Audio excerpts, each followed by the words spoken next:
Hi all. ഇന്ന് നമ്മൾ discuss ചെയ്യാൻ പോകുന്നത് കോസ്റ്റ് അക്കൗണ്ടിങ്ങിലെ 6th ചാപ്റ്റർ ആയിട്ടുള്ള യൂണിറ്റ് കോസ്റ്റിംഗ് ആണ്.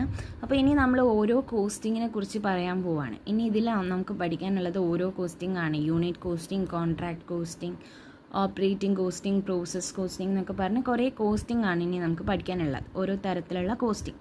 അപ്പോൾ നമുക്ക് നോക്കാം യൂണിറ്റ് കോസ്റ്റിംഗ് എന്താണ്. Unit costing is the form of operation costing. Unit costing എന്താണ്? ഓപ്പറേഷൻ കോസ്റ്റിങ്ങിൻ്റെ ഒരു ഫോമാണ്.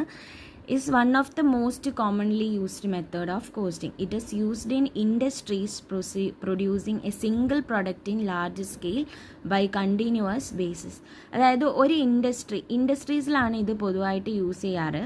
ഒരു ഇൻഡസ്ട്രി എന്താണ്? ഒരു സിംഗിൾ പ്രൊഡക്റ്റ്, ഇപ്പം സോപ്പാണെന്ന് വിചാരിക്കുക, ഒരു തരത്തിലുള്ള ഒരു സോപ്പ്, അത് നമ്മൾ ലാർജ് സ്കെയിലിൽ കണ്ടിന്യൂസ് ആയിട്ട് പ്രൊഡ്യൂസ് ചെയ്യുന്നുണ്ട്. അപ്പം ഇങ്ങനത്തെ കേസിലാണ് നമ്മൾ യൂണിറ്റ് കോസ്റ്റിംഗ് യൂസ് ചെയ്യുന്നത്. ആ ഒരു സിംഗിൾ പ്രൊഡക്റ്റിൻ്റെ പെർ യൂണിറ്റ് കോസ്റ്റ് കണ്ടുപിടിക്കുക എന്നുള്ളതാണ് ഇതിൻ്റെ ഉദ്ദേശം. ഓക്കെ, അപ്പം നമ്മൾ meaning of definition and unit costing ഇവിടെ നോക്കാം. Unit costing aimed at ascertaining the cost per unit, cost of single unit. ഒരു പ്രൊഡക്റ്റിൻ്റെ സിംഗിൾ കോസ്റ്റ് പെർ യൂണിറ്റ് കണ്ടുപിടിക്കുക എന്നുള്ളതാണ് ഇതിൻ്റെ എയിം എന്ന് പറയുന്നത്. Hence unit costing is also known as single costing. Unit കോസ്റ്റിന് എന്ത് പറയുന്നു? സിംഗിൾ കോസ്റ്റിംഗ് എന്നും കൂടി പറയുന്നുണ്ട്. The cost of single unit is founded by dividing total cost of output by the total quantity of output. എങ്ങനെയാണ് നമ്മൾ cost കണ്ടുപിടിക്കുന്നത്?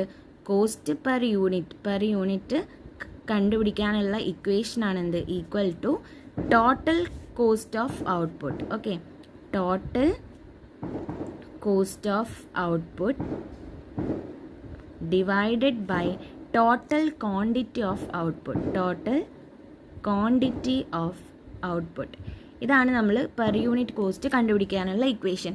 ഒരു ടോട്ടൽ കോസ്റ്റിനെ എന്ത് ചെയ്യുന്നു? അതിൻ്റെ ക്വാണ്ടിറ്റി കൊണ്ട് ഡിവൈഡ് ചെയ്യുന്നു. അതാണ് കോസ്റ്റ് പെർ യൂണിറ്റ് എന്ന് പറയുന്നത്. Okay, hence the unit costing is also known as output costing.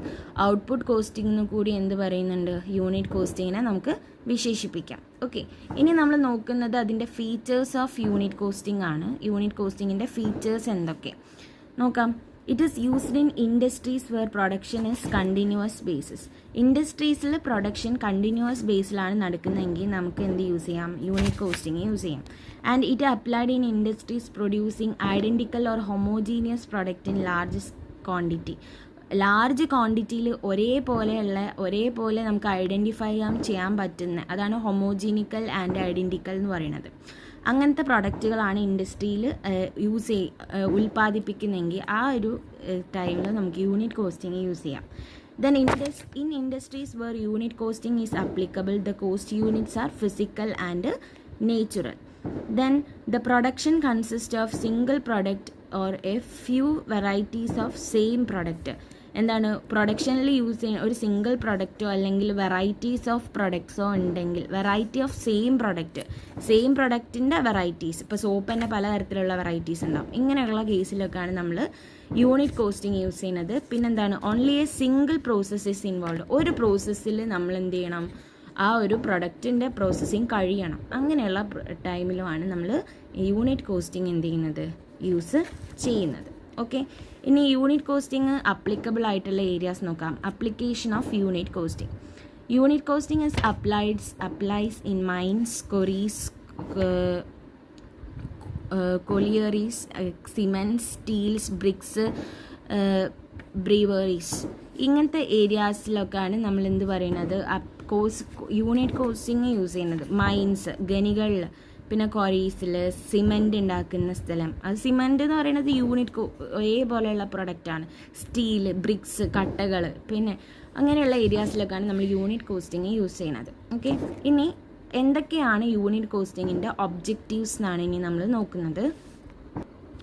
Unit കോസ്റ്റിങ്ങിൻ്റെ objective ആണ് ഒന്നാമത്തേത്, to ascertain the total cost of production as well as the cost per unit of output. Cost per unit കൂടിയും കണ്ടുപിടിക്കുക, അതിൻ്റെ കൂടെ എന്ത് കണ്ടുപിടിക്കുക? Total cost കണ്ടുപിടിക്കുക എന്നുള്ളതാണ് ഉദ്ദേശം.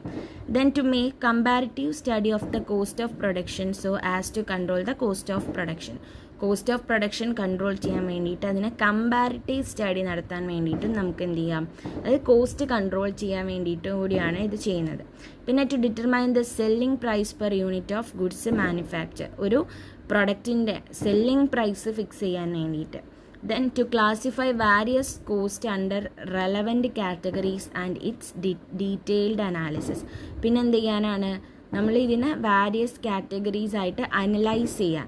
Okay, then to analyze the effect of each element of cost on total cost. പിന്നെ എന്ത് ചെയ്യുക, ഓരോ ടോട്ടൽ കോസ്റ്റിൻ്റെ ഓരോ എലമെൻറ്റ്, ഇപ്പം നമ്മൾ മെറ്റീരിയൽ, ലേബർ, ഓവർ ഹെഡ് ഇങ്ങനെ ഓരോന്ന് പഠിച്ചിട്ടുണ്ട്. അപ്പോൾ ഇതിനെ നമ്മൾ എന്ത് ചെയ്യാണ്, അനലൈസ് ചെയ്യാൻ, ഇഫക്റ്റീവായിട്ട് അനലൈസ് ചെയ്യാൻ. ഇതിനൊക്കെ വേണ്ടിയിട്ടാണ് നമ്മൾ പെർ യൂണിറ്റ് കോസ്റ്റുകൾ എന്ത് ചെയ്യുന്നത്, കണ്ടുപിടിക്കുന്നത്. അപ്പോൾ നമ്മളിങ്ങനെയാണ് യൂണിറ്റ് കോസ്റ്റിങ്ങിനെ കുറിച്ച് നമുക്ക് ചെറുതായിട്ട് എന്താണ് യൂണിറ്റ് കോസ്റ്റിംഗ് എന്നും യൂണിറ്റ് കോസ്റ്റിംഗ് എങ്ങനെയാണ് കാൽക്കുലേറ്റ് ചെയ്യാമെന്നുമാണ് നമ്മളുടെ ഇക്വേഷനുമാണ് പറഞ്ഞിരിക്കുന്നത്. നെക്സ്റ്റ് ക്ലാസ്സിൽ നമുക്ക് ഈ ചാപ്റ്ററിൽ തന്നെ പഠിക്കാനുള്ളതാണ് കോസ്റ്റ് ഷീറ്റ്. അത് നമുക്ക് ഡീറ്റെയിൽ ആയിട്ട് നമുക്ക് നെക്സ്റ്റ് വീഡിയോയിൽ ഡിസ്കസ് ചെയ്യാം. Okay, thank you.